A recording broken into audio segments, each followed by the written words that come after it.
మీరా విశ్వాసాల గురించి మాట్లాడేది అసలు.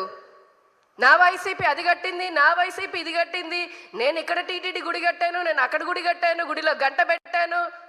ఎవరబ్బా సొమ్ము అది? భక్తుల సొమ్ము.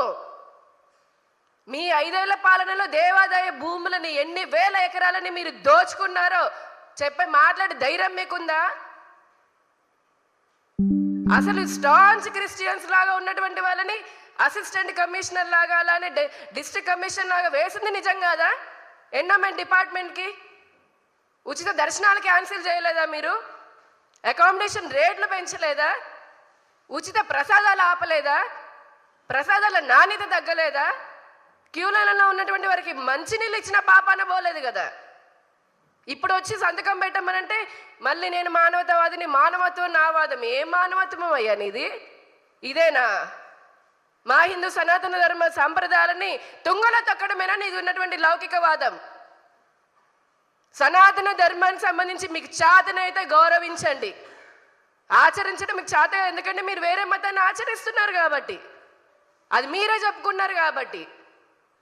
కానీ గౌరవించకపోగా హిందూ సాంప్రదాయాలని కాలరాసేటటువంటి అధికారం అసలు ఎవరికైనా ఎవరిచ్చారు?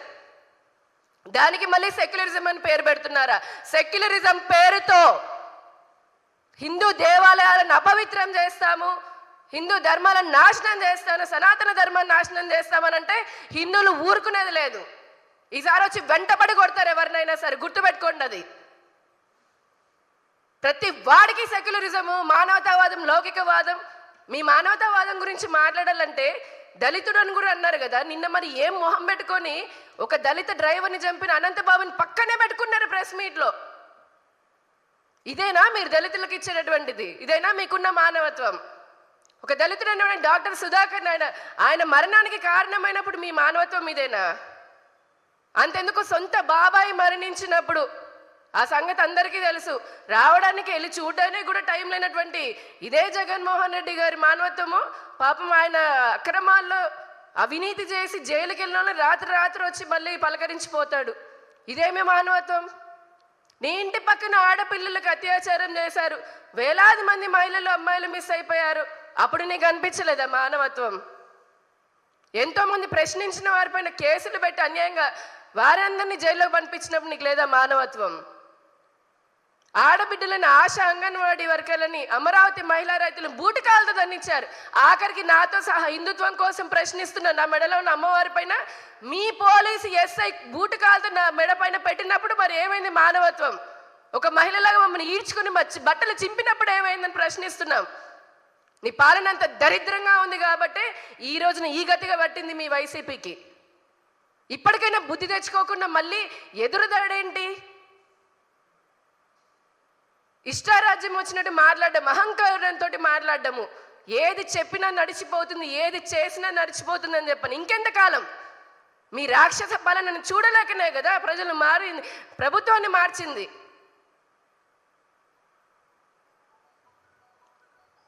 ఇప్పటికైనా పిచ్చి పిచ్చి ఆరోపణలు అటు భారతీయ జనతా పార్టీ పైన కానివ్వండి, కూటమి పార్టీల పైన కానివ్వండి, మరీ ముఖ్యంగా హిందూ ధర్మానికి సంబంధించి ఏదైనా సరే తప్పుడు మాటలు మాట్లాడితే ఎవరిని ఉపేక్షించేది లేదు, ఎవరిని క్షమించేది లేదు.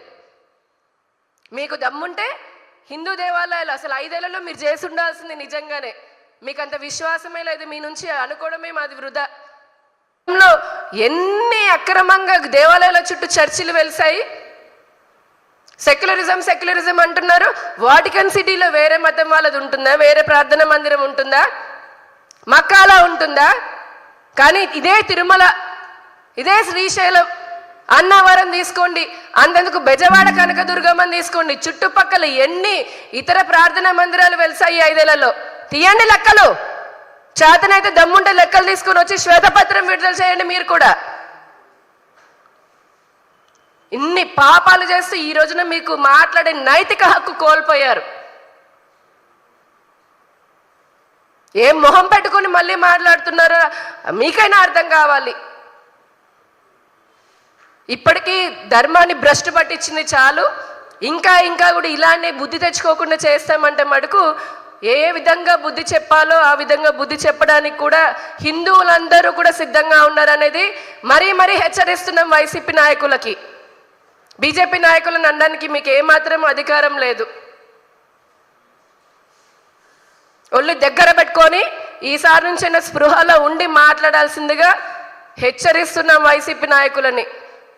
మీడియా ముందుకు వచ్చి ఏది పడితే అది మాట్లాడితే కుదరదు. అది మీకే కాదు, హక్కులు చట్టాల మాకు ఉన్నాయి. మా ధర్మాన్ని ఎలా కాపాడుకోవాలో మాకు తెలుసు.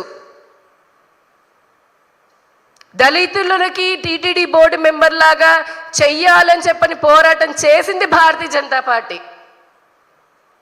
టీటీడీ బోర్డులో తప్పులు నేరస్తులను వెయ్యకూడదు, తప్పులు చేసిన వాళ్ళని నేరస్తులను వేయకూడదు అని చెప్పని పోరాటం చేసింది భారతీయ జనతా పార్టీ. ఈ రోజున మీరా మమ్మల్ని ప్రశ్నించేది?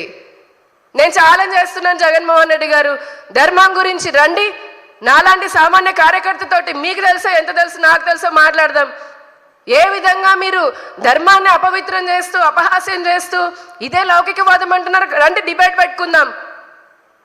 ఎక్కడ రాశారు? ఏ రాజ్యాంగంలో రాశారు?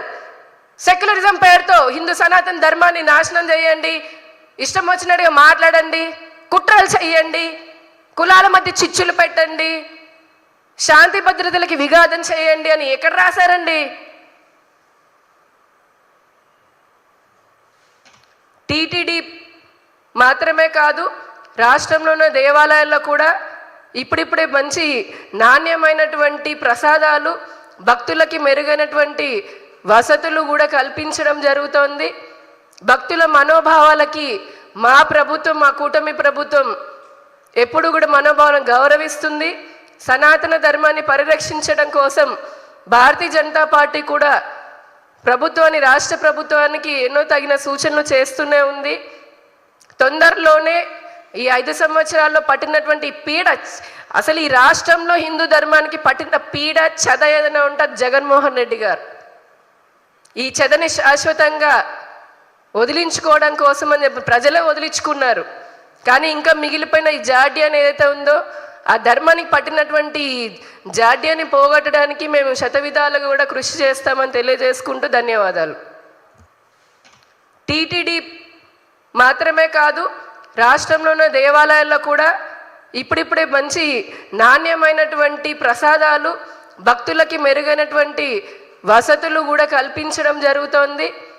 భక్తుల మనోభావాలకి మా ప్రభుత్వం, మా కూటమి ప్రభుత్వం ఎప్పుడు కూడా మనోభావాలను గౌరవిస్తుంది. సనాతన ధర్మాన్ని పరిరక్షించడం కోసం భారతీయ జనతా పార్టీ కూడా ప్రభుత్వాన్ని, రాష్ట్ర ప్రభుత్వానికి ఎన్నో తగిన సూచనలు చేస్తూనే ఉంది.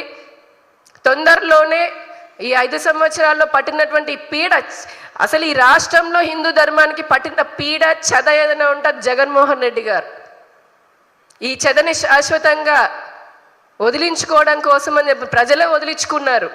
కానీ ఇంకా మిగిలిపోయిన ఈ జాడ్యాన్ని ఏదైతే ఉందో ఆ ధర్మానికి పట్టినటువంటి జాడ్యాన్ని పోగొట్టడానికి మేము శతవిధాలుగా కూడా కృషి చేస్తామని తెలియజేసుకుంటూ ధన్యవాదాలు.